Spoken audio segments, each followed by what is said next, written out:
I just like the sound of it. 100, 100, 100. Read, remember, repeat. Y'all know what come first in this show. We definitely showing love. If y'all know my body, y'all know we showing some love on this show. Shout outs to Doc Spills and Iron Mastery Academy. Like I told you, they making trading simple. Learning how to invest by just simply matching your colors. You match your colors and you win trades, man. I'm telling you guys, this is simple. And I think this is what we all should be getting into as far as managing our own money and managing our own finances. For slick talker, big ocean, big waters. Usually we don't swim often. Golf course. Talking about pennies and diamonds. Wristwatch, go TikTok. Surround your mind with greatness. Some of it will rub off. This is my office. This is where I start my day. And every day I read something. Form a habit of reading every day. It's about profit. Oh, and like, I love what you're doing as far as the read, remember, repeat, because that's imperative, man. A lot of times, including myself, when I first started getting back into reading. And always, family, remember this. Read, remember, and repeat. Oh, all man, you have to do is that, man. Big Mitch, man, thank you. 100 M's. I had to cut off 100 friends. I used my heart in 100 limbs. I had to get like 100 wins. Get it 100 nights. I had to go get a better price. I had to fight like 100 nights. Well, never I did 100 nights. You think you cool with 100 lights? You know how we do it. Reading out of books. It's your host with the most, Michael Boyd. And yeah, man, we on this book right here. Napoleon Hill's Philosophy of Success, the 17 original lessons. Never before been published. We already got through 6 chapters. We on chapter 7, self-discipline. You know what I mean? How's everybody feeling today? Hopefully this is what you needed to hear. We need to hear about some self-discipline, right? So tap in, comment, share, subscribe, like, do all that good stuff. We're going to jump right into the book, chapter 7, self-discipline. In beginning this chapter, I'm going to outline some definite benefits that you will receive from a mastery of the principle of self-discipline.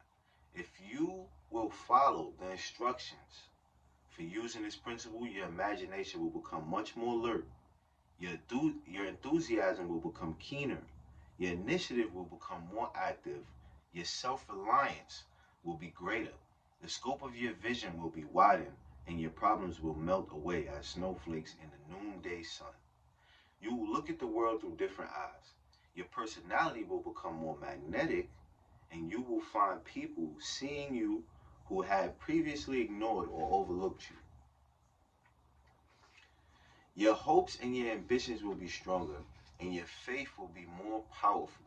That's a pretty good lineup of players for anybody's team, isn't it? I can promise you what I have just now, because there is no single requirement for individual success as important as self-discipline. Self-discipline means taking possession of your own mind. You have seen this theme repeatedly throughout this book, haven't you? Now we are at the point where you tie together the other principles we have studied and see the relationship between them as the links of a chain. All the principles of this philosophy are for the express purpose of enabling you to develop control over yourself, which is the greatest of all essential for success. If you could to do this with only one principle or one lesson, the others would, of course, be eliminated. You are now studying the lesson that has been called the bottleneck through which all of your personal power for success must flow.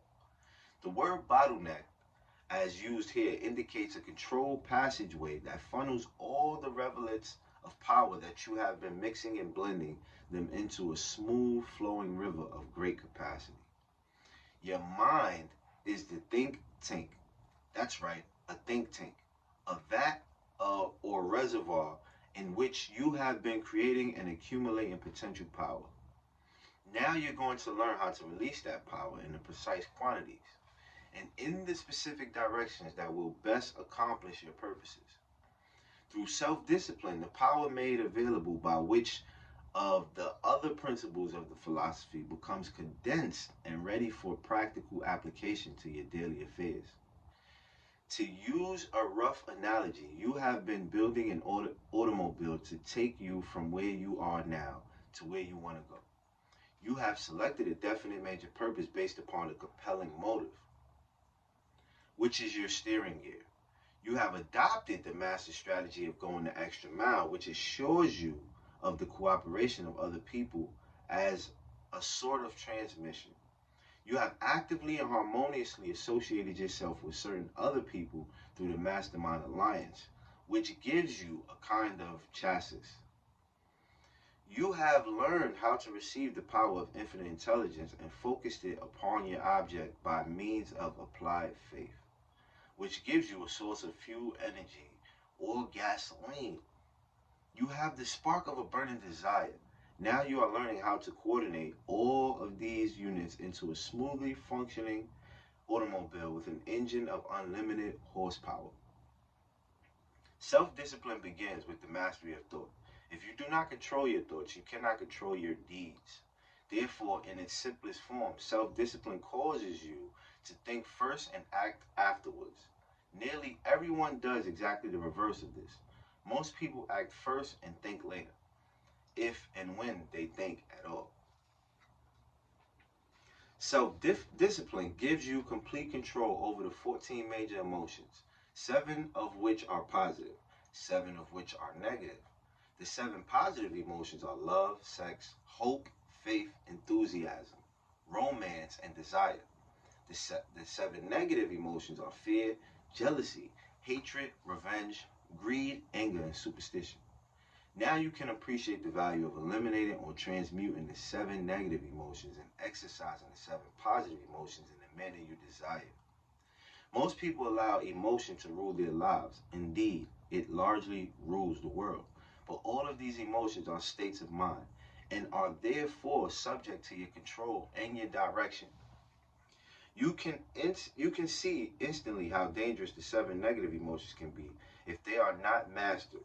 The 7 positive emotions can be destructive too if they are not organized and released under your complete conscious control. Family, let's give y'all some of this sauce, you know what I mean? And we'll be right back. Let's go.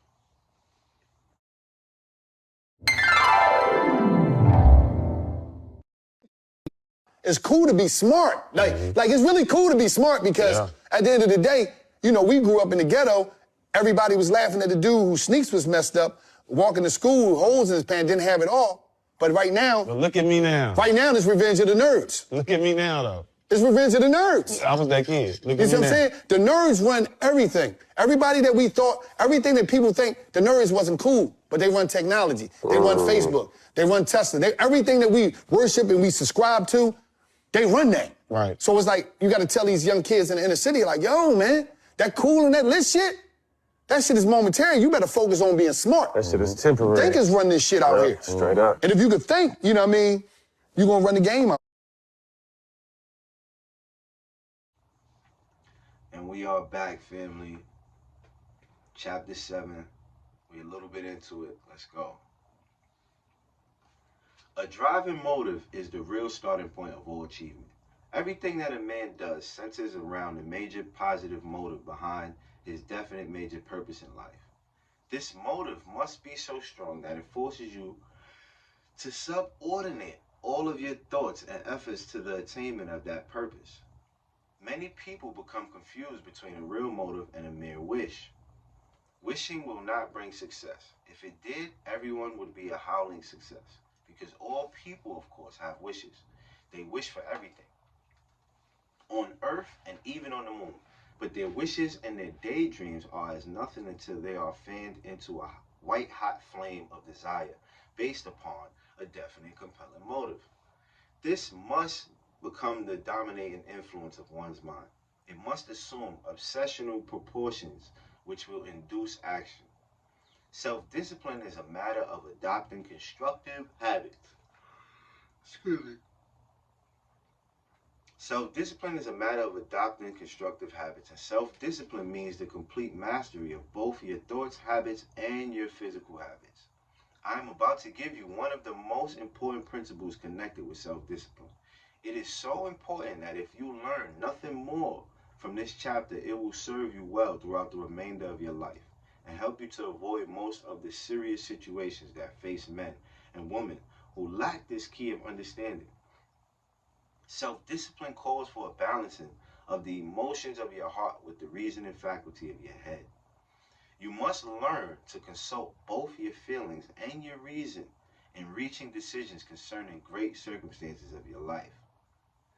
Sometimes you will find it necessary to set aside your emotions entirely and to follow the dictates of your reason.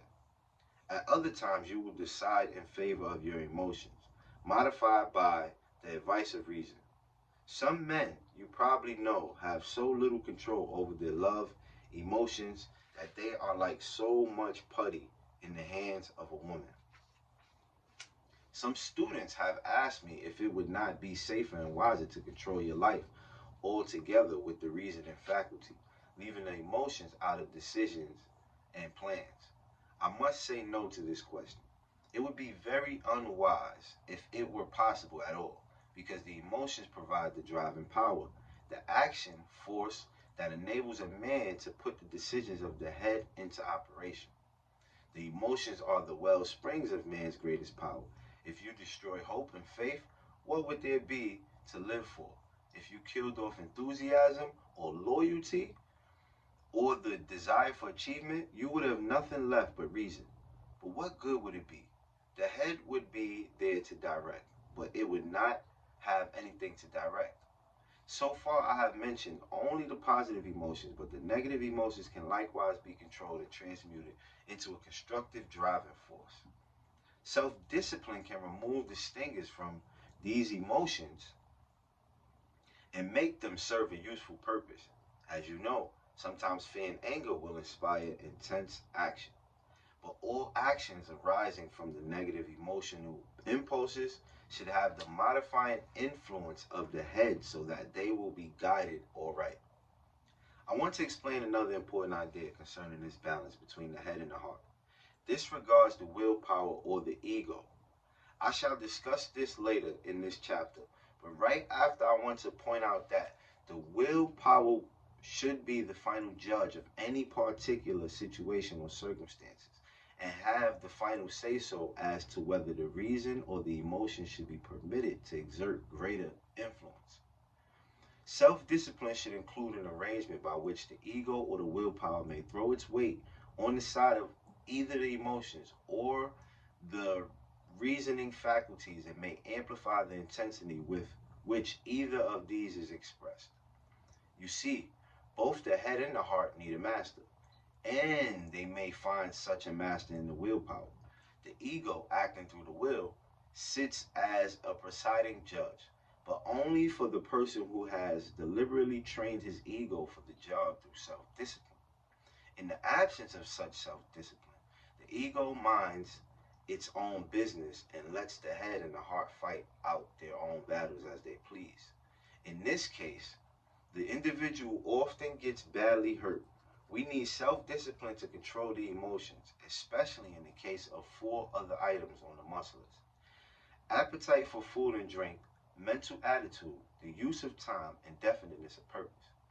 Now, about this mental attitude, all through these lessons, I have repeatedly stressed the importance of a positive mental attitude as the only frame of mind in which you could have definiteness of purpose, induce anyone else to cooperate with you, or attract the power of infinite intelligence in applying your faith. A positive mental attitude is the first and the greatest of the 12 riches of life. Without it, it is impossible to enjoy any of the other 12. Indeed, 7 of the 12 great riches of life are directly traceable to self-discipline: positive mental attitude, harmony in human relationships, freedom from fear, the hope of achievement, the capacity for faith, and open mind on all subjects, and sound physical health. At this point, it should not be necessary to dwell upon the importance of having a definite major purpose. You have seen how it is the beginning of all achievement when it is related to a strongly compelling motive. Family, that is our time. We are on page 90, chapter 7. We almost on chapter 8. Tune in tonight and read, remember, repeat with us. Let's go.